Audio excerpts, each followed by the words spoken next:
welcome back to my channel. For the love of glitter, I'm Anna Crossland. Today I'm going to be doing a first impressions and kind of see how it wears throughout the day on the new L'Oreal Infallible 24-Hour Fresh Wear Foundation. Now I did not buy the concealer as well because this was $11.99 at Walmart and the concealer was $10.99, which I looked on Ulta and the concealer is $12.99. And to me, I just can't validate paying that much for concealer. I know it's great. I've heard great reviews about it, but I've also heard really great reviews about like Makeup Revolution concealers, and the new e.l.f. concealers I heard are really pigmented as well. So as much as I really want to try it, I don't know that I want to spend that much for a concealer, especially you don't get as much as you do for, I mean, it's $1 cheaper than the foundation was, and that to me is like crazy. Like, does that blow anyone else's mind? Like, I can't get over it. I think that's so expensive for a concealer, but I feel like it's becoming like concealers are kind of like a fad thing right now. Like, everyone is obsessed with trying new concealers. Everyone's obsessed with trying to find dupes for the Shape Tape concealers, so I feel like it's kind of like a really big deal right now, and so they probably can get away with charging that much, but I just can't do it. I just can't. So it's just gonna be the foundation standing alone by itself today. I don't think $11.99 is bad. I would definitely buy it from Walmart if you can. They do have like 3 testers out too, from like fair to medium to dark, so you can kind of get an idea of what your color should be. I'm gonna show you the product up close and then we're going to apply it. This is what the foundation looks like. It retails for $11.99 at Walmart, which is much cheaper than if you purchase from Ulta or CVS or Walgreens, which is why I like to buy my foundations from Walmart. The only claims I see are on the cap, and it says 24-hour breathable texture and respirable to 24-hour fresh wear. I will be so excited if this is like kind of Revlon cover stay, and you get 1 point fluid ounce, which is typical for foundations.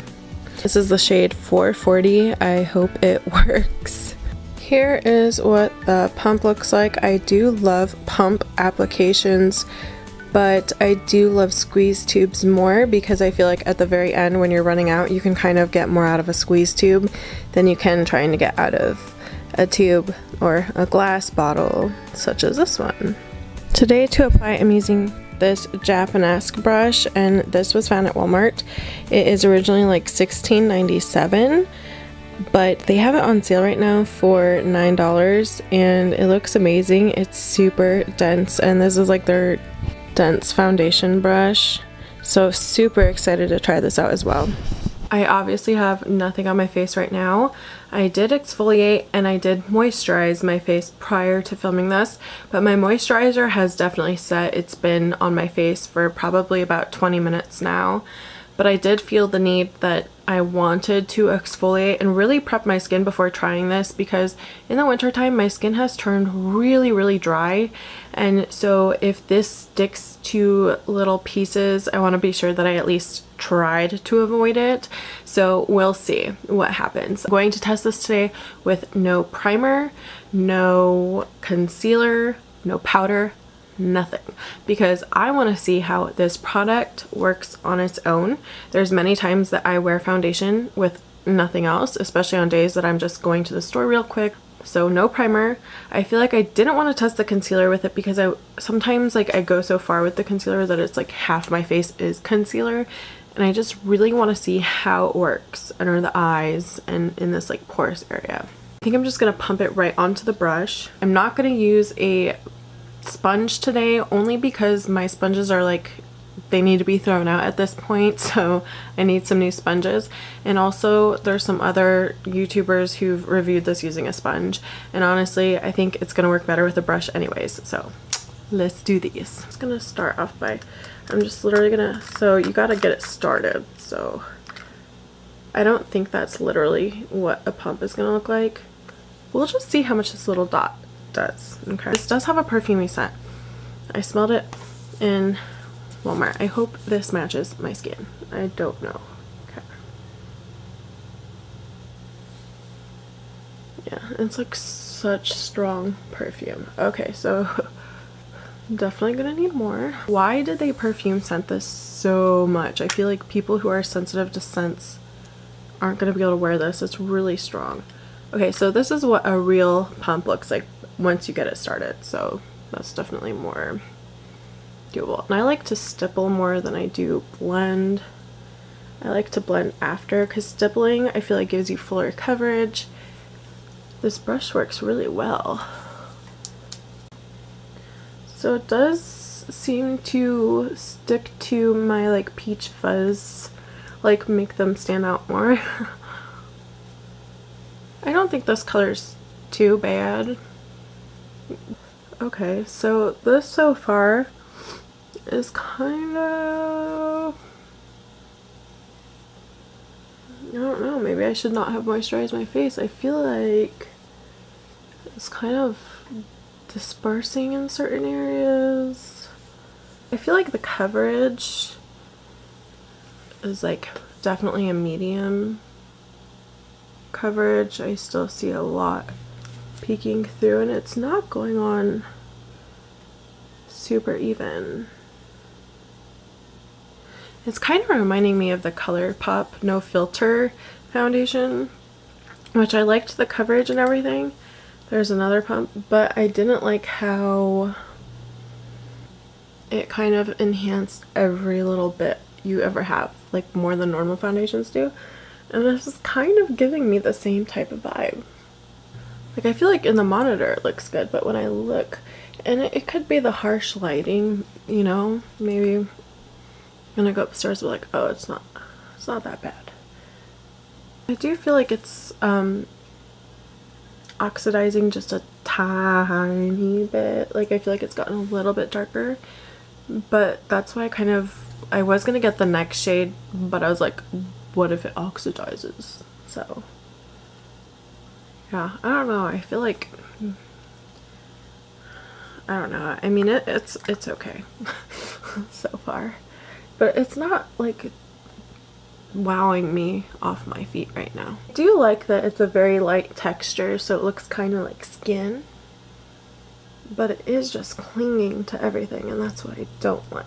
It's like not drying down completely matte. I do like that too. It makes it look more skin finished. So let's finish my forehead so I match. So I don't know, you guys will have to let me know down below what you think. We'll see. I'm not gonna completely judge it yet. It's just not covering up my nose though. Like I really need like concealer on my nose.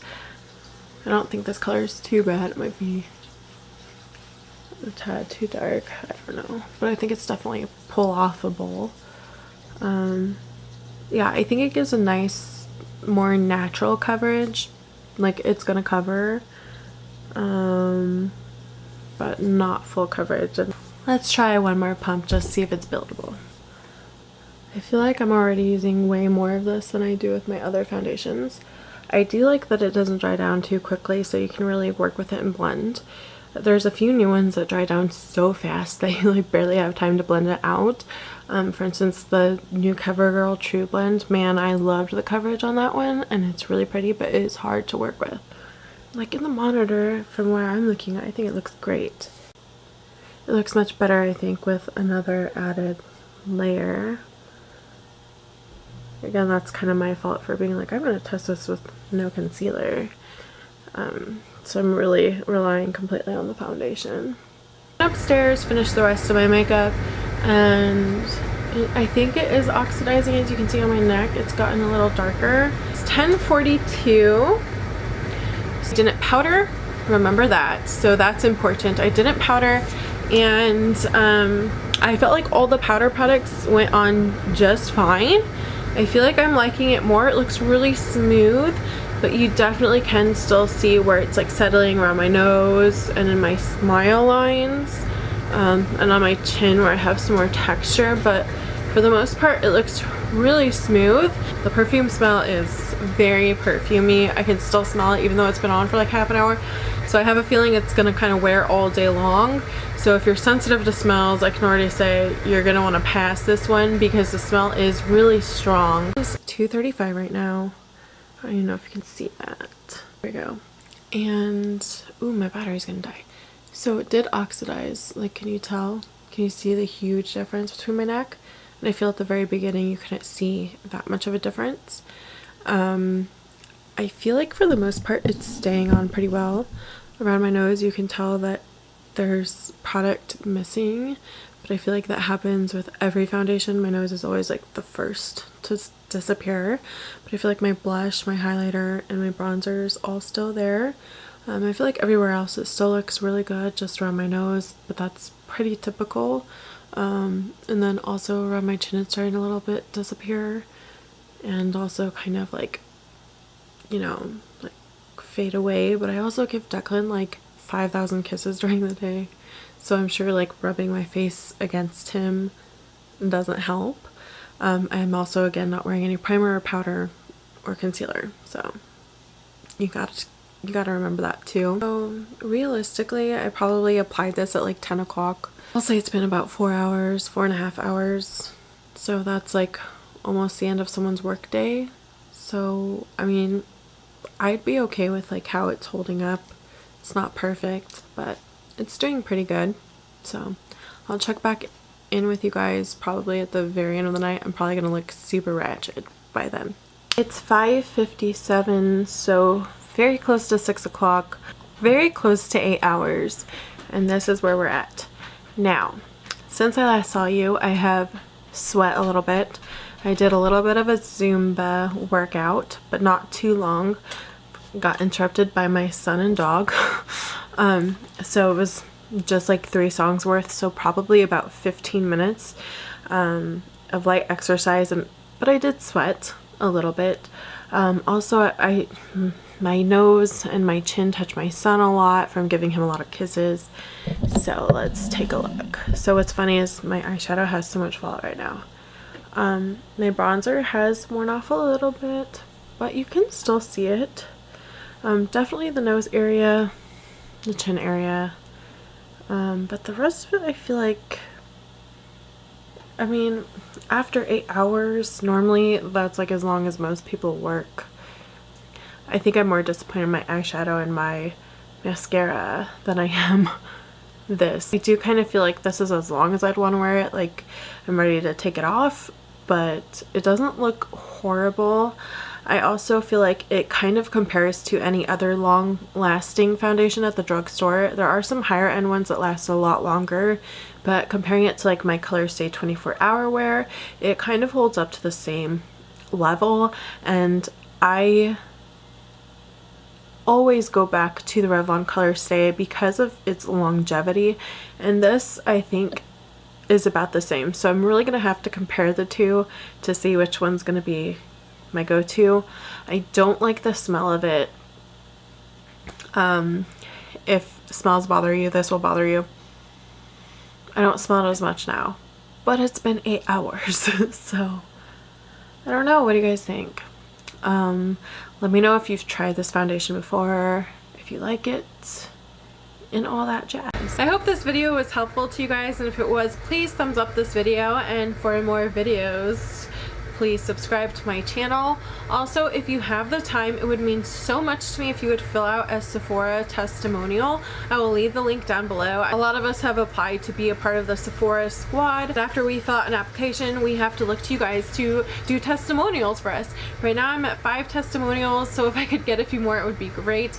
I know I'm a smaller channel and I have a lot smaller of an influence, but it would really mean the world to me if you would take the time. It only takes a few seconds, so if you could truly just take a few seconds of your time, I would really appreciate it so much. I hope you all have a wonderful week coming up, and I'll talk to you later. Bye!